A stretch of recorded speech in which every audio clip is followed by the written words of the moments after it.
কবে শিক্ষক নিয়োগ হবে আমরা জানি না, কবে আবার পঠন পাঠন। অনেক স্কুল প্রায় উঠে যাওয়ার মুখে, অনেক ছেলেমেয়েরা যেখানে শিক্ষা লাভ করতো সেই সমস্ত শিক্ষা। 15ই মে এই কলকাতা বিকাশ ভবনের সামনে শিক্ষকরা তাদের দাবি জানাতে গিয়েছিল।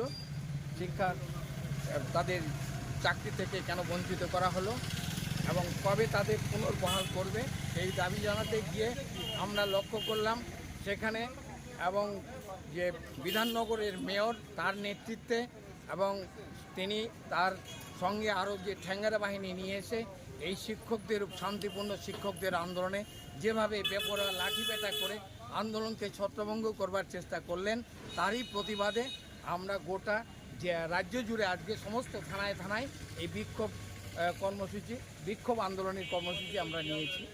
এই মাথাভাঙাতেও আমরা এই কর্মসূচি পালন করছি। আপনার নাম? প্রদীপ কুমার দে। কী দায়িত্বে আছে? আমি আমাদের এই এআইকেএমএসের যে মাদার পার্টি এসইউসিআই কমিউনিস্ট তার লোকাল কমিটির সম্পাদক। কেন তাদের বাতিল করা হলো ফলে সেইটা জানতে গিয়ে যাওয়াটাই অপরাধ।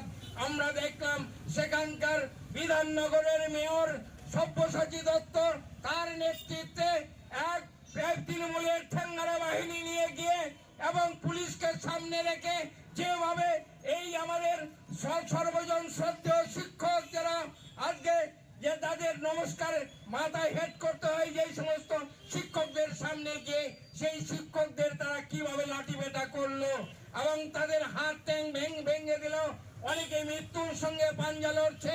সেই সমস্ত শিক্ষকরা, আমরা সেই শিক্ষকদের পাশে আছি। আমরা দাবি করছি, আমরা সারা ভারত কিষাণ ক্ষেত মজুর সংগঠন আমাদের দাবি করছে অবিলম্বে সেই শিক্ষকদের তোমরা পুনর্বহাল করো, সেই শিক্ষকদের তোমরা স্কুলে ফিরিয়ে দাও, যারা অযোগ্য তাদের তোমরা বাতিল করে দাও। তোমরা এইভাবে লাঠিপেটা করে তোমাদের শিক্ষকদের আত্মরা করে শিক্ষকতা থেকে তোমরা বাতিল করতে পারো না।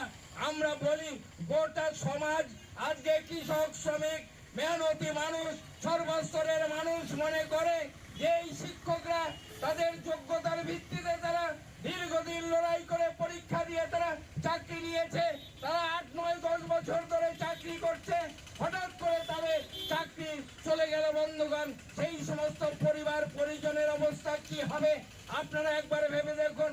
আমাদের ঘরের ছেলে মেয়েদের শিক্ষার থেকে বঞ্চিত হবে। এই সমস্ত শিক্ষকরা তাদের পরিবার পরিজন, বৃদ্ধ বাবা মা নিয়ে যাদের সংসার চালায়, সেই সমস্ত পরিবারগুলোর কি শোচনীয় অবস্থা হবে আপনারা ভেবে দেখুন। আমরা মনে করি এই সমস্ত শিক্ষকরা তাদের যোগ্যতার ভিত্তিতে যারা চাকরি করছে তাদের অযোগ্য বলে নয়, অযোগ্য যাদের তাদের বাতিল করো। যাদের টাকার বিনিময়ে তোমরা চাকরি দিয়েছো সেই সমস্ত শিক্ষকদের তোমরা বাতিল করো। বন্ধুগণ, তৃণমূল সরকার করতে পারে না, নেতাদের কলার ধরবে, তাদের গলা টিপে ধরবে। আমরা তোমাদের টাকা দিয়েছি,